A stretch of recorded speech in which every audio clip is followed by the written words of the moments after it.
He had to look past his problems to see God's blessings. And this is the issue that I think we have a lot of times, is that a life with God does not mean the storm goes away. It does not mean we will not sometimes have armies formed against us. But it means that no matter what, if we can look past that, if we can see past our circumstances, we can see that God has been in control the whole time. He doesn't stand in between us and our problems. He takes care of them. Because those who are with us are more than those who are with them. He may not calm the storm, but even though the winds of sin and strife and suffering may blow, they will not sink your ship. Nothing formed against me shall stand, because you hold the whole world in your hand. And I'm holding on to those promises. It can be difficult at times. It can feel like you are under siege. It can feel, and again, I also want to reiterate that the devil, the enemy, is constantly working to stimulate your amygdala. There is a formula, I've said it before, I will say it again, the current formula in the news and in television, if you watch anything with commercials, they want you to be scared or angry. Because if you are scared or afraid or angry, you are more susceptible to advertisements. They have found and done studies. If the amygdala is stimulated, you are more likely, if you can turn off the frontal cortex, the prefrontal cortex, you are more susceptible. Maybe I do need that new Dodge Ram, right? Maybe I do need Trentele. I don't know. The enemy wants you scared. He wants you afraid. He wants you not looking and seeing the solution to your problems. He wants you to focus on the problem itself. But I'm here to encourage you to say, don't worry about that. Don't be afraid. In fact, the only thing you have to fear is that you forget how God has led in the past. If you notice, whenever Israel comes up to a problem or an issue, God says, look at me. I am the God of Abraham and Isaac. I led you out of the thing. I did all that. Right? God rolls out his resume. And oftentimes, it can come across as very arrogant, right? God's sitting there bragging. But he's not doing that because it makes him feel good. He's not doing that to be like, look at me. I'm so great. He's saying, look at all the times I have come through for you. Anytime you put me in charge, I came through. When have I ever failed?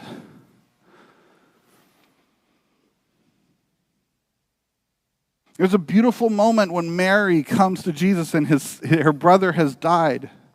She says, Lord, if you had been here, he would not have died.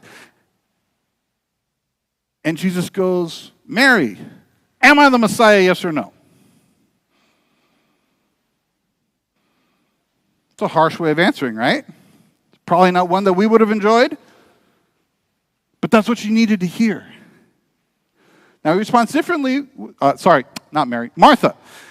Martha comes in and says that. He responds differently with Mary, right? With Mary, he cries. But with Martha, he goes, Martha, am I the Messiah? Nothing formed against you will stand. It bothers me when I see Christian programming that spends so much time talking about the enemy. And the Pope is doing this, and they're doing that. And at the very end they go, but you don't need to worry about that because God's in control. I spent 45 minutes telling you why you should be afraid, and 2 minutes saying, but that's okay because God's in control.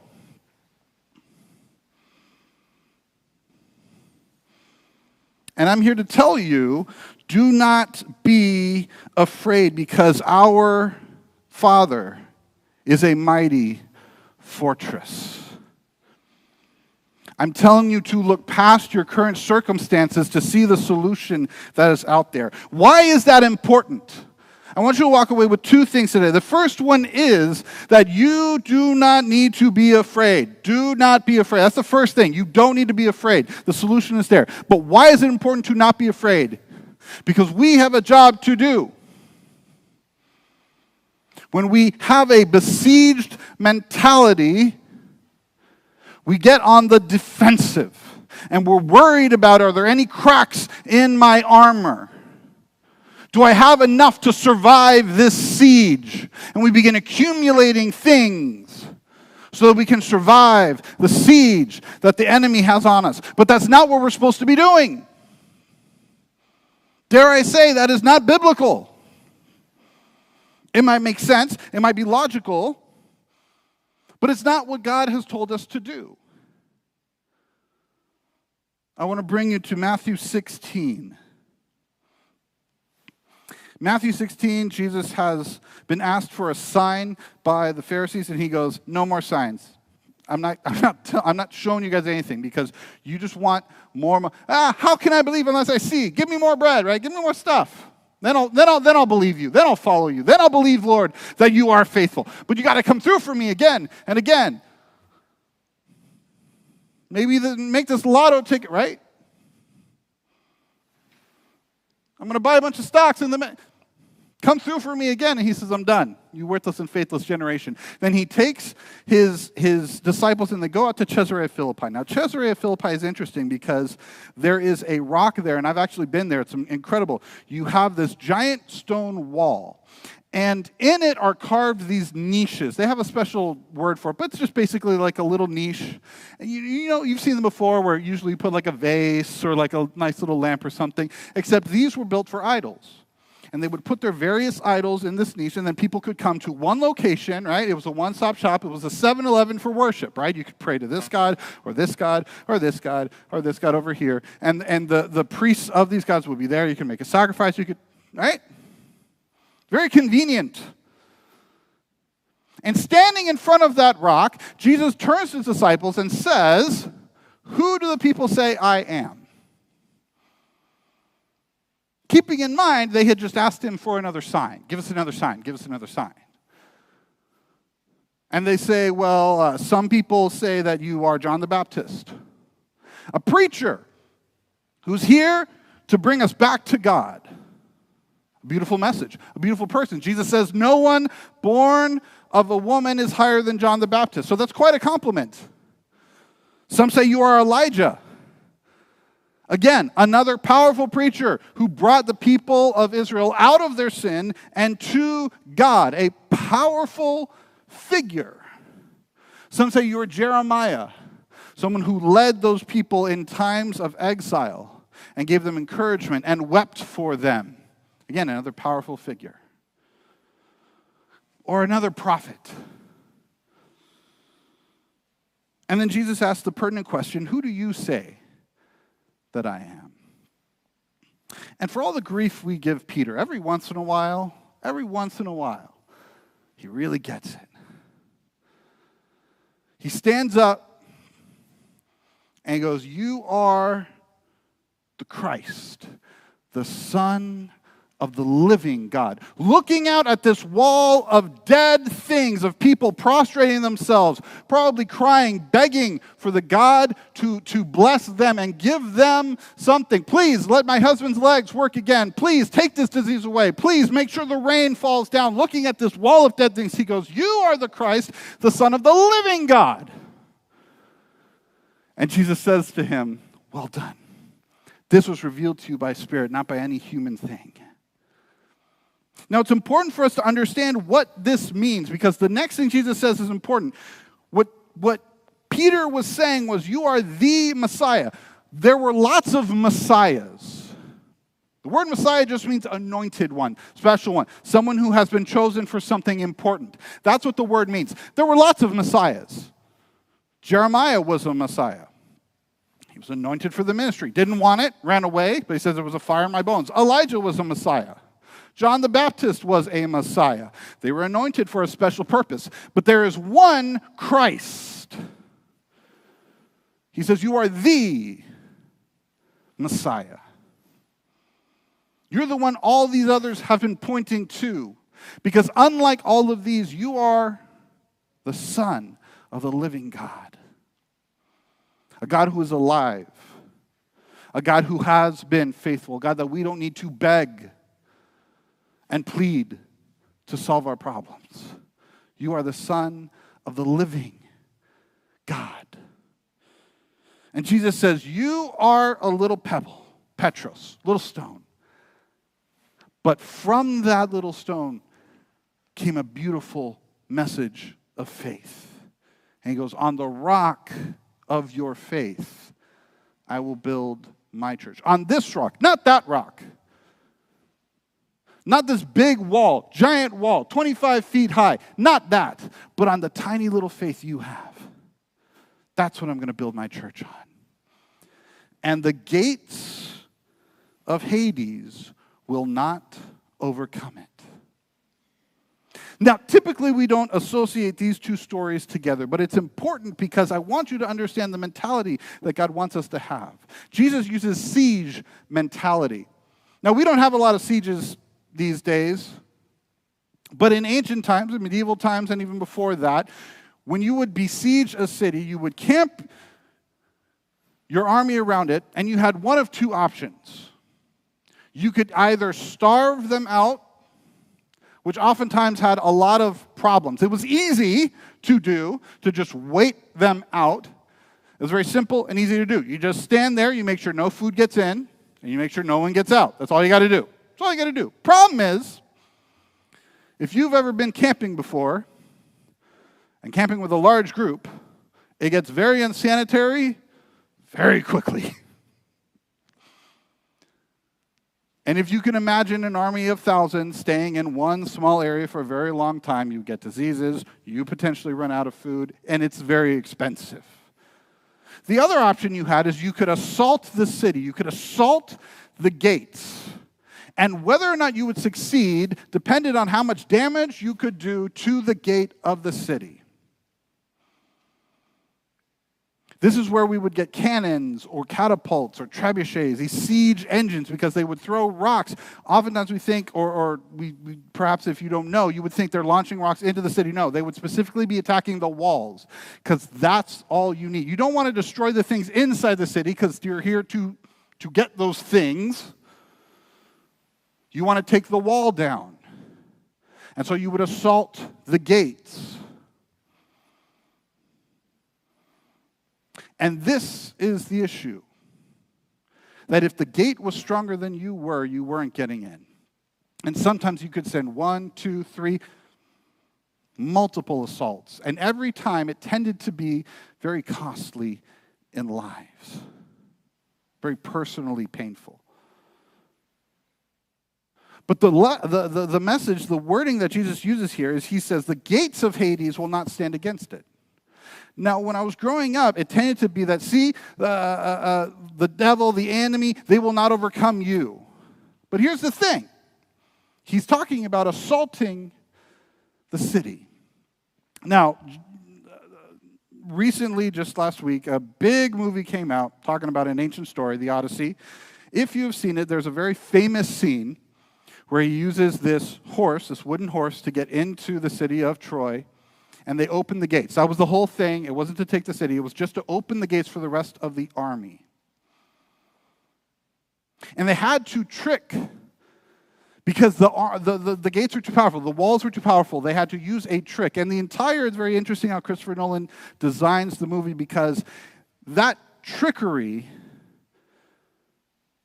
he basically says this was not okay. This was not good. We abused a law of hospitality. And the entire conversation in the movie is about that law of hospitality and how breaking that law is problematic. Because they were up against something that withstood them, that overcame them. And Jesus is saying, listen, if you have faith like a little rock, Peter, the same guy who sank, the same guy who denied Jesus 3 times, the same guy that Jesus had to be like, come here, shh, stop, right? Over and over again. If you have faith like a pebble, you can take down the gates of Hades. We are not under siege, my friends. God has said, you are the ones attacking. It is our job to go out and to bring people out of death. The word Hades is not hell. Hades is death. It's the underworld. There are people who are dead, and it is our job to go out and to bring them out of death. We need to take the initiative, my friends. We need to go on the offensive because we have the God of angel armies on our side. And if all we do is curl up into a little shell because we cannot see past our circumstances, then we will never accomplish the goal that we need to do, which is to go out and to conquer. See, we're not under siege. The enemy is. I want you to change your mentality. We're not in trouble. He is. We're not going down. He is. But you have to see past your problems to see that. Fort Worth First family, my prayer for you is God will open your eyes to the wonderful miracles that are happening around you. I don't want you to just be under siege. And let me be clear, there are times when you need to assault and there are times when you need to rest. Not every day is just charging, full blown, right? There's times where you need, it's an ebb and flow. But what I don't want you to do is to get into a siege mentality. I want you to think assault. I'm taking the gates down. I am going out and I am taking something back. There's a wonderful story about a group of people. Now, this was Boy Scouts, Girl Scouts, right? But for our sake, we'll pretend it's Pathfinders, right? And they're going on a wilderness survival honor hike, right? And in order to graduate for this particular thing, they have to go out, they're dropped off at a certain location, and using a map, and a map alone, a map and a compass, they have to find their way to this hill. And they only do it they do it in pairs of one parent or guardian and one child. And they have certain days, certain times, and you have 1 hour to get to this top area. So drop the kid off and go. And this young child, his name was Mark, we'll pretend his name was Mark. He gets dropped off and he's scared. He's worried. And his dad waves and he goes, "You're going to be okay. Don't worry. Follow what you've done. Get to the top of that hill. You can do this." And so he goes into this forest and he begins walking. He's looking at the map. He's looking at the forest. He's trying to orient himself. He's trying to get there.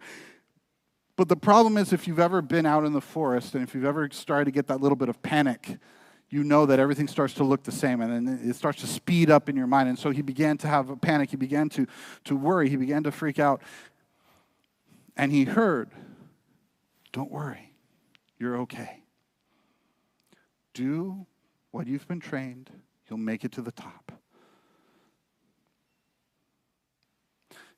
Began to make it.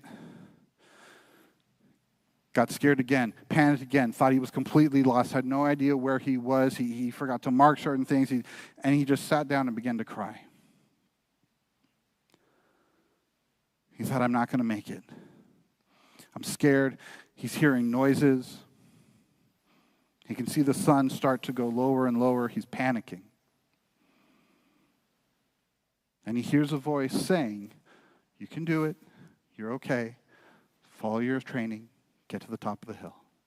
Finally, he gets to the top of the hill, and his dad's there waiting for him. And he goes to him, and he is angry, and he says, "How could you leave me there? I was alone. I was by myself. I was so scared." He says, "Mark, I was so proud of you. I want you to see something. Come with me." And he brings him to this other section of the hill, and hidden behind a screen of trees is this structure. And it's built kind of like a capital D, and there's a little hole in front, and there's a ladder leading to it, and it's on these long stilts. And it's camouflaged in such a way that you can't see it. It's called a hunting blind. And as he goes up the ladder with his father, he realizes that from this vantage point, they could see down into the valley where they had started. You could see everything. You could see absolutely everything from this point of view. And more than that, the dad says, "I want you to take this radio and I want you to speak into it." And as he began to speak into it, he heard and he realized that there were speakers set up all along the way. And he saw that there were fences, so that even if he went completely out of his way, there was a barrier so that he could not get completely lost. He says, Mark, you were never in danger. I was there the whole time. But you were able to succeed because you trusted me and you saw your way through.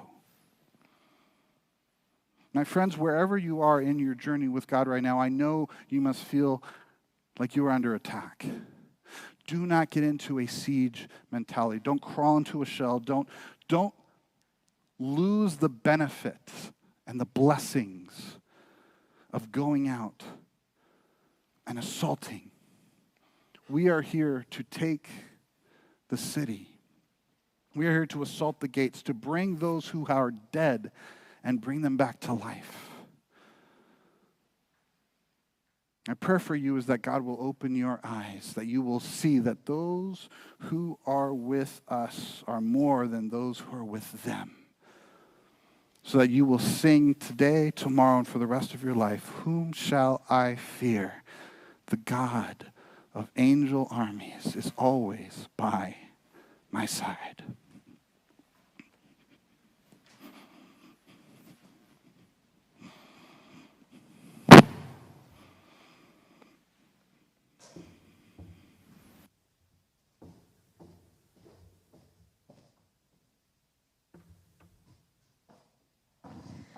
Please stand.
are awesome. Or some of us feel like that servant of Elisha's, like we go out and we see an impossible situation, and we feel like we are under siege, like our enemies are surrounding us. Lord, help us to open our eyes and see the truth. Now, you are the Son of the living God. Now, you've already sent your armies to solve our problems. And not only that, you have handed us the keys so that we can take that army and we can assault the enemy's fortress. That we can go out into the world and put him under siege. Help us to do that, Lord. Open our eyes to these opportunities every day that we have to share light and life and love and to grab someone back. Those who are dead can become alive once again. We can only do this with you. Be with us. Help us. Bless us. In your name, amen. Thank you so much for worshiping with us. Go out, be blessed, and be a blessing.